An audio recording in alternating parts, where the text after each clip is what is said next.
Bueno, hoy vamos a ver el tema vulnerabilidad a la contaminación de acuíferos dentro de lo que es la protección de los acuíferos. Vamos a hacer una introducción sobre protección de acuíferos y ver qué significa y por qué debemos proteger el agua subterránea, contra qué se deben proteger los acuíferos, qué implica la protección del agua subterránea, cuáles son las causas más comunes del deterioro de la calidad y cómo se puede evaluar el peligro de contaminación del agua subterránea, para luego entrar en lo que es la evaluación y el mapeo de la vulnerabilidad de la contaminación, con algunos conceptos, algunas consideraciones y criterios, y analizar algunos métodos y sus limitaciones.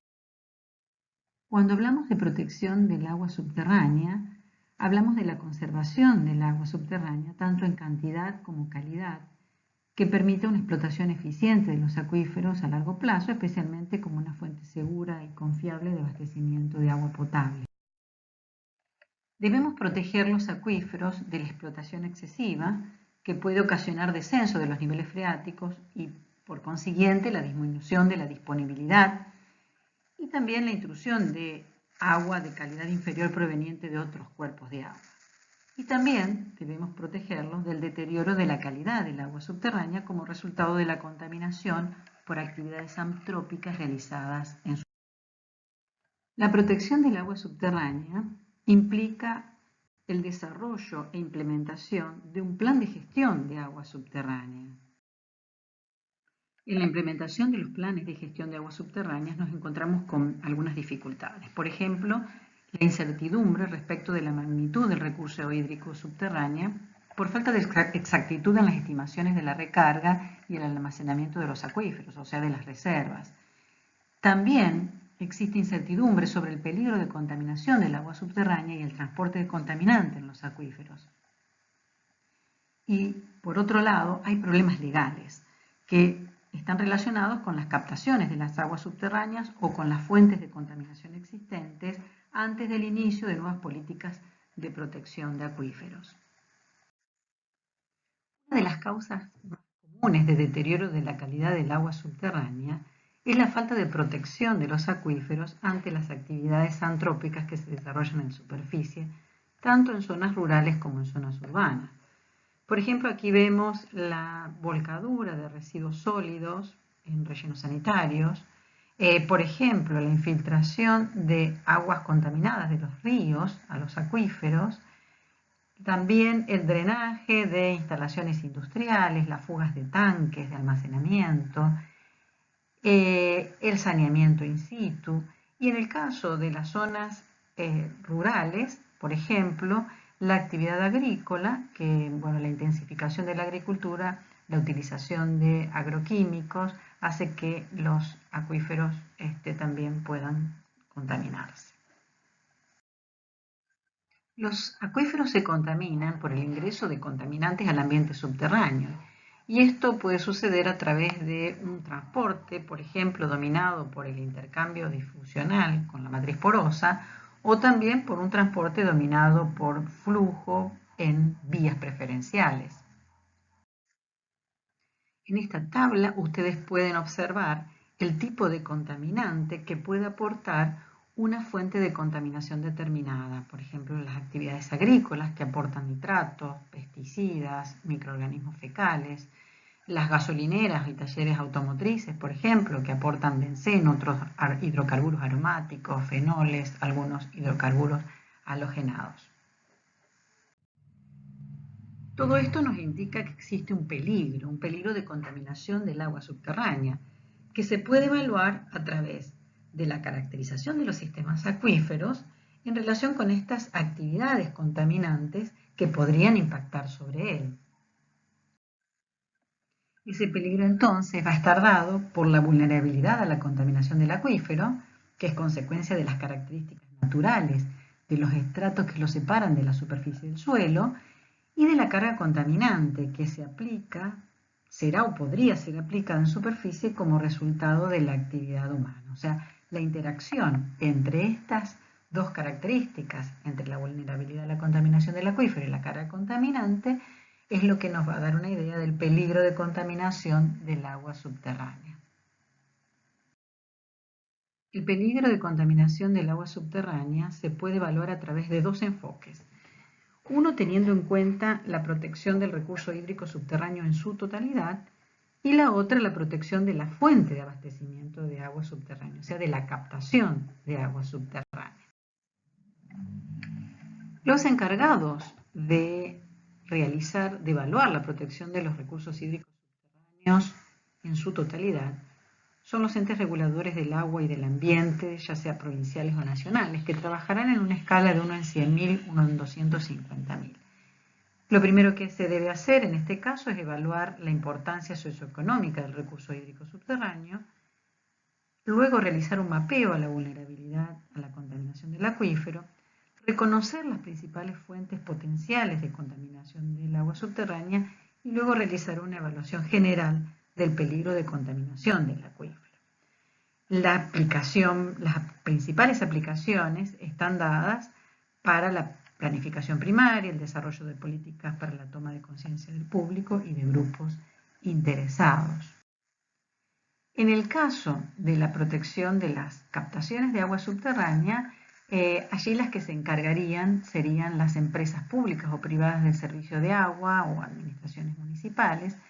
La escala de trabajo ya es más de detalle, de 1 en 25.000 a 1 en 100.000. Y entre las actividades que se deben desarrollar para evaluar la protección, se debe tener en cuenta la delimitación de las áreas de protección de las fuentes de abastecimiento de agua subterránea, que lo van a ver con Marta, la evaluación de la vulnerabilidad a la contaminación del acuífero, el inventario detallado de cargas contaminantes al subsuelo, la evaluación del peligro de contaminación de la captación, o sea, de la fuente de agua subterránea, y la elaboración de estrategias de monitoreo de agua subterránea y medidas de control del peligro de contaminación. Las principales aplicaciones, bueno, fundamentalmente protección de la fuente de agua subterránea y la planificación y control del uso del territorio local. Ahora vamos a evaluar y ver cómo realizar el mapeo de la vulnerabilidad a la contaminación del acuífero. Vamos a ver algunos conceptos, métodos y limitaciones.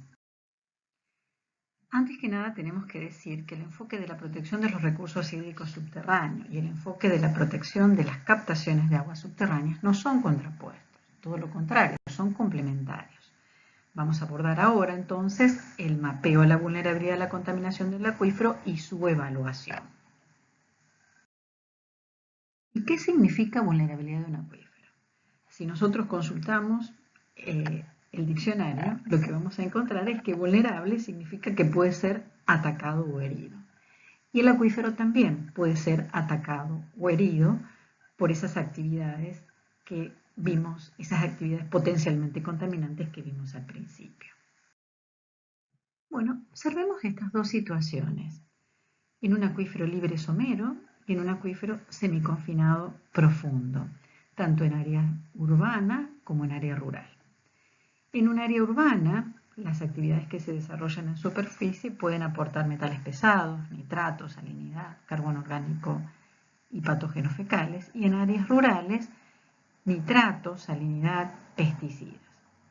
A la derecha ustedes van a ver una escala de tiempo de flujo descendente del agua y consecuentemente de viaje del contaminante de semanas, años y décadas, que está plasmado en esa flecha azul que ustedes ven de cada contaminante. Ante esta situación, ¿cuál de estos acuíferos es para ustedes más vulnerable? Bueno, fíjense que el acuífero libre somero tiene una alta vulnerabilidad a la contaminación y el acuífero semiconfinado profundo una baja vulnerabilidad a la contaminación.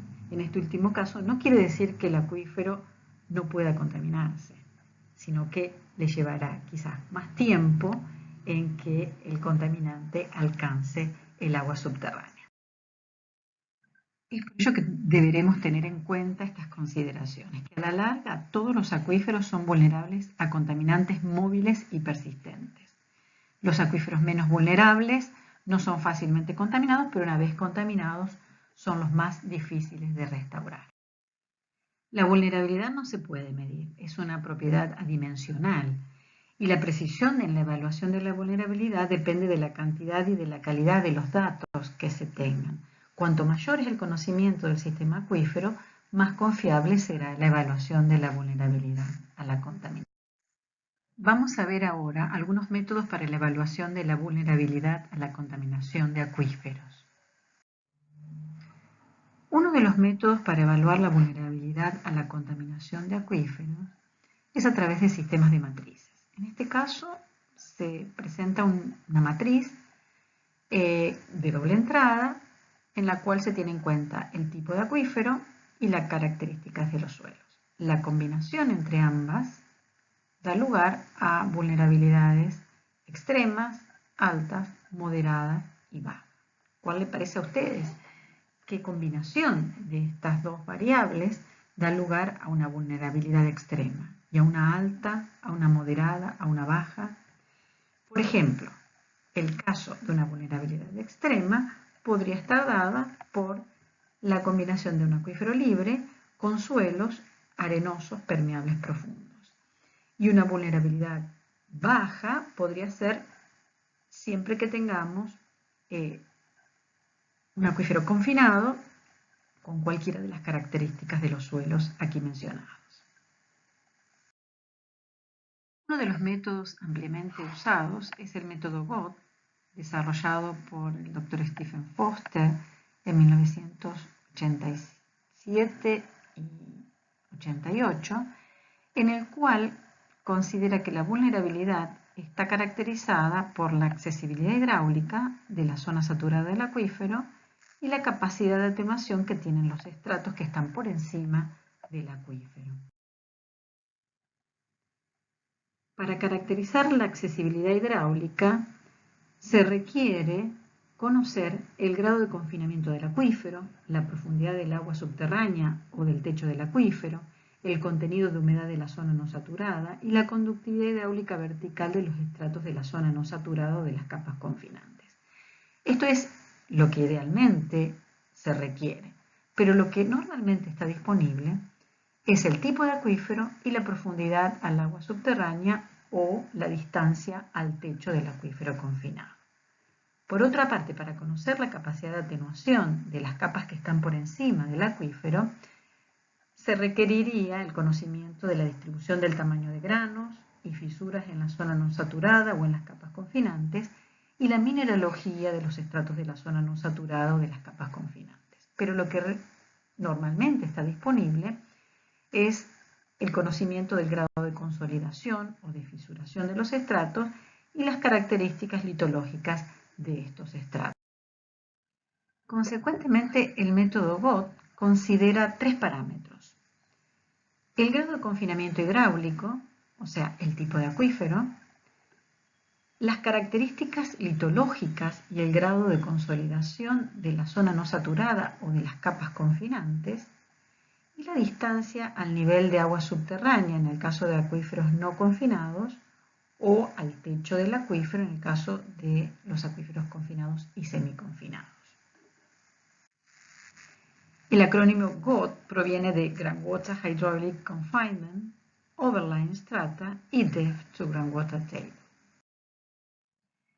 El método considera valores de 0 a 1 para cada uno de los parámetros y el resultado del producto de estos parámetros representa el índice de vulnerabilidad a la contaminación del acuífero, que también varía de 0 a 1.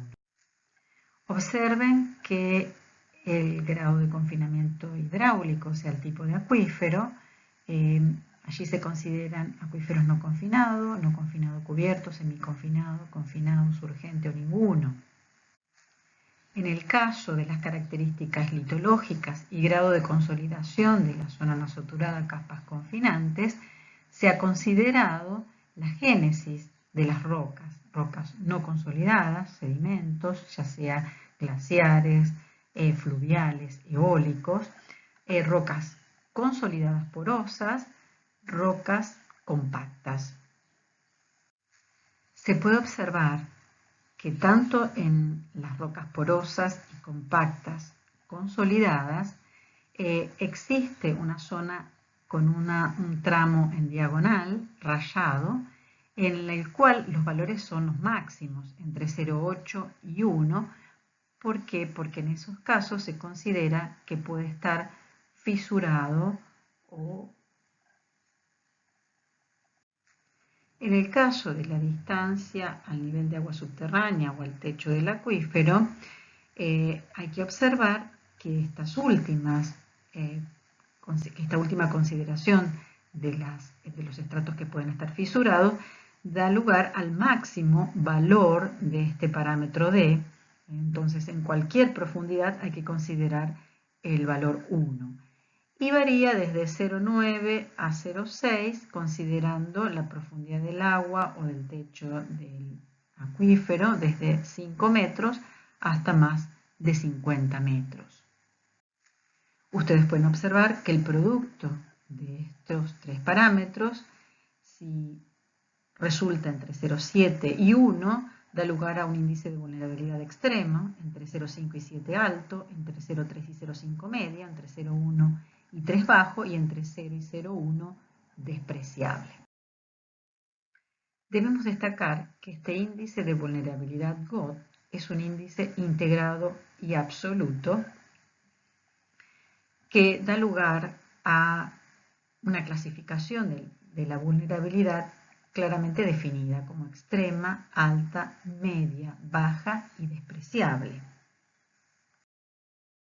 En este sentido, una vulnerabilidad extrema indica que el acuífero es vulnerable a la mayoría de los contaminantes con impacto rápido en muchos escenarios de contaminación y, por ejemplo, una vulnerabilidad baja significa que el acuífero es solo vulnerable a contaminantes conservativos cuando son descargados o lixiviados en forma amplia y continua durante largos periodos de tiempo. La evaluación de la vulnerabilidad a la contaminación del acuífero se traduce en un mapa donde se pueden distinguir áreas con distintos grados de vulnerabilidad y que es el resultado de la operación de mapas correspondientes a cada uno de los parámetros considerados. En este mapa ustedes pueden observar la vulnerabilidad a la contaminación del acuífero, que en este caso resultó entre media y media alta para una época determinada en la zona de la cuenca del arroyo Cululú en la provincia de Santa Fe. Aquí pueden observar el mapa de vulnerabilidad a la contaminación, pero para otra fecha, para la primavera de 1981, en la misma cuenca, y ustedes pueden ver cómo ha cambiado la clasificación de la vulnerabilidad al acuífero, ya en este caso de alta a muy alta. Y esto tiene que ver principalmente con la variación de los niveles freáticos en la zona. Esta primavera ha sido una época de niveles altos. Finalmente tenemos que hacer algunas consideraciones respecto de este método. Por un lado, hay que tener en cuenta que se considera la condición genética de los depósitos geológicos en lugar del tamaño de grano y características de los minerales, que casi todos los sedimentos de la clasificación son depósitos geológicos transportados, que para caracterizar el sustrato suprayacente en el caso de una secuencia de depósitos diferentes se debe seleccionar la litología predominante o limitante. Además se consideró la porosidad primaria de los sedimentos y se puso énfasis en la presencia de fracturas bien desarrolladas que pueden dar lugar a flujos preferenciales. O sea, esa posibilidad de que ocurra un flujo preferencial es considerado como el factor más crítico de aumento de la vulnerabilidad y reducción de la capacidad de atenuación de los estratos. Otro método ampliamente usado es el método DRASTIC, que fue desarrollado por Aller y colaboradores en 1987 en ambientes hidrogeológicos de Estados Unidos. Este método determina el potencial de contaminación del agua subterránea y depende de 7 factores o parámetros: la distancia al agua, la recarga neta del acuífero, las características del medio acuífero, las características del suelo, la topografía, las características de la zona no saturada y la conductividad hidráulica del acuífero. Este método considera pesos, rangos y valores para cada uno de los factores. Y el índice DRASTIC resultante es la suma ponderada de los mismos. El peso asignado a cada factor varía de 1 a 5 y determina la importancia relativa que tiene cada uno de ellos en la evaluación de la vulnerabilidad. La conductividad hidráulica, la recarga neta, la profundidad del agua, la topografía, se dividen en rangos de variación y se asigna un valor a esos rangos que varía de 1 a 10. En el caso de las características de la zona no saturada, del tipo de suelo y de la roca del acuífero, también se subdividen en rangos a los cuales se les asigna un valor o un intervalo de variación de estos valores y un valor típico que es el más representativo. Finalmente, y haciendo la suma ponderada de estos factores, se obtiene el índice DRASTIC, que indica la mayor o menor susceptibilidad a la contaminación del agua subterránea de un ambiente hidrogeológico que puede ser comparado con otro valor obtenido para otro ambiente hidrogeológico en una misma región o en una región diferente. Es por eso que se considera que este método es una herramienta de evaluación relativa.